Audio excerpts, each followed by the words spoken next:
Pak Yongki, terima kasih banyak atas waktunya. Dan pada kali ini Pak, kita senang ngobrol dan mendapat masukan dari Pak Yongki sebagai Ketua Satu Bidang Pengembangan Pasar ya Pak, dari Gaikindo. Nah, sebenarnya topik kita kali ini Pak ingin membahas mengenai outlook 2025 otomotif. Seperti kita tahu bahwa tahun lalu 2024 Pak Yongki, market otomotif khususnya mobil itu tergerus atau menghadapi tantangan yang cukup berat ya Pak di tahun 2024. Kalau boleh tahu nih dari pandangan dari Pak Yongki, bagaimana outlook 2025 market otomotif kita Pak? Kira-kira apa yang menjadi tantangannya Pak yang ada? Ya, jadi kita kalau flashback dulu lihat ke 2024, ya kan kita kan anjlok penjualan kita dibanding 2023. Benar Pak. Ya kan, ya cukup besar, 14%. 14%. Ya kan, turunnya di mana kita hanya mencapai 865.000. Ya kan. Nah, sebetulnya target kita atau proyeksi kita sebetulnya di atas 1 juta. Di tahun Ya, 2024. Ya. Terpaksa kita di akhir tahun 2024 kita revisi, ya kan menjadi 850. Benar. Dan kita tutup Desember 2024 dengan angka 865 ya. Tahun 2025 tentunya ini ya ada mudah-mudahan ada perbaikan. Iya, Ada perbaikan dari segi tadi penjualan kendaraan bermotor karena 865.000 ini sebetulnya belum angka normal. Benar. Angka normal kita kalau kita bilang 1 juta, di kisaran 1 juta lah. Ya kan, jadi harapan kita tentunya tahun 2025 bisa kembali ke angka normal yaitu 1 juta. 1 jutaan. Nah, tetapi tantangan itu tentunya besar sekali. Bisa. Kita kan sekarang menghadapi beberapa kendala. Ya, pertama adanya kenaikan PPN 12% ya Pak. 12%. Itu kan given, jadi tidak bisa dihindari dan kita harus jalankan. Ya kan? Pemerintah kita juga memerlukan pendanaan, pemasukan dan lain sebagainya. Nah, kita juga harus bisa berpartisipasi. Ya. Tetapi ada lagi tambahan yaitu offset. Nah, kita juga sudah berbicara selaku Gaikindo kepada beberapa dinas pendapatan dari daerah, baik itu Jawa Barat, Jawa Timur dan lain sebagainya. Kita sampaikan bahwa sebaiknya jangan naik dulu. Karena ini situasi pasar 2024 tidak baik.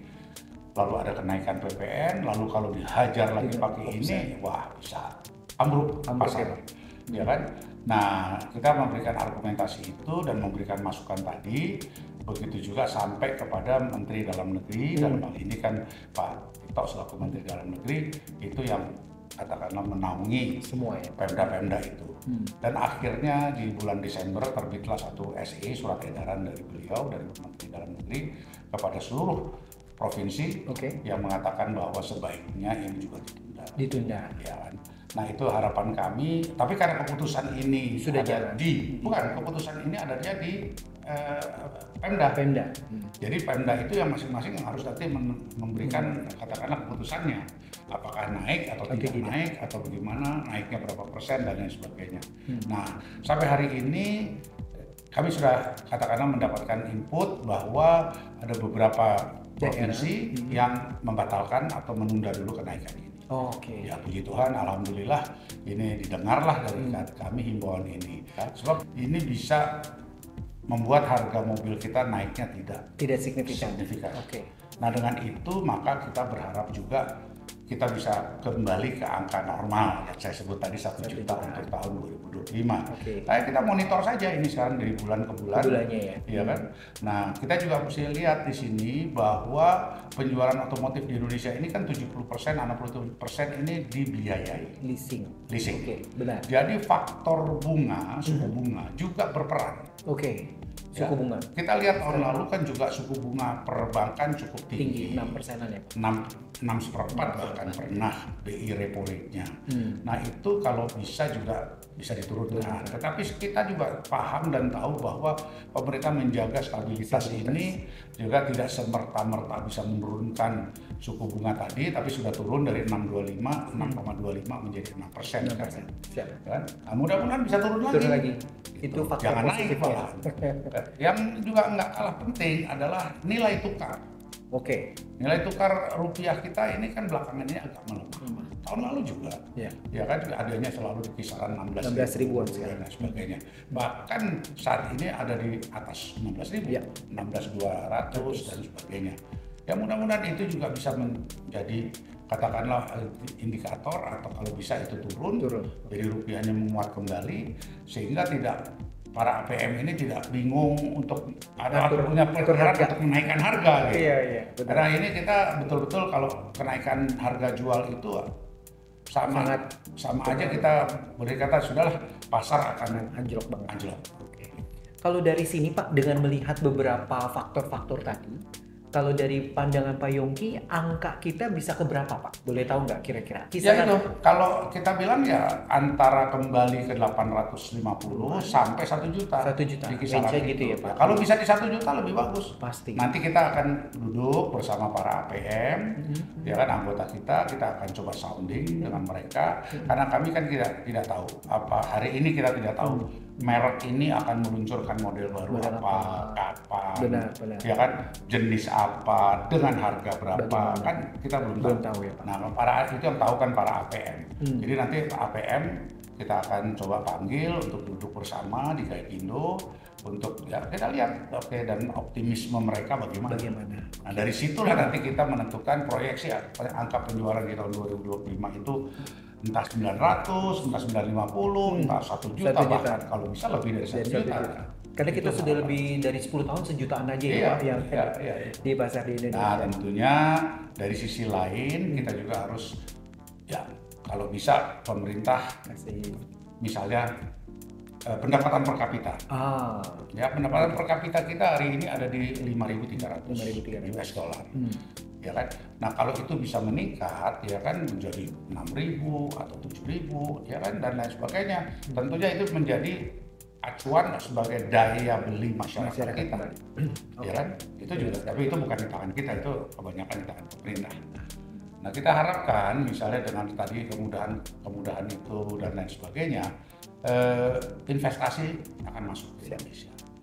Nah kalau investasi masuk maka ini bergulir semuanya. Benar. Ya kan? Kalau investasi itu masuk apapun jenisnya investasi misalnya bikin apalah pabrik apa pasti diperlukan alat angkut darat. Benar. Otomotif itu kan istilahnya apa? Alat transportasi alat angkut darat. Siap.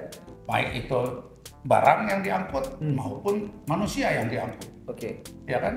Nah dari situlah kita berharap bahwa investasi pun masuk ke Indonesia dengan dibukanya pintu oleh pemerintah, kemudahan dan lain sebagainya, maka investasi asing masuk ke Indonesia.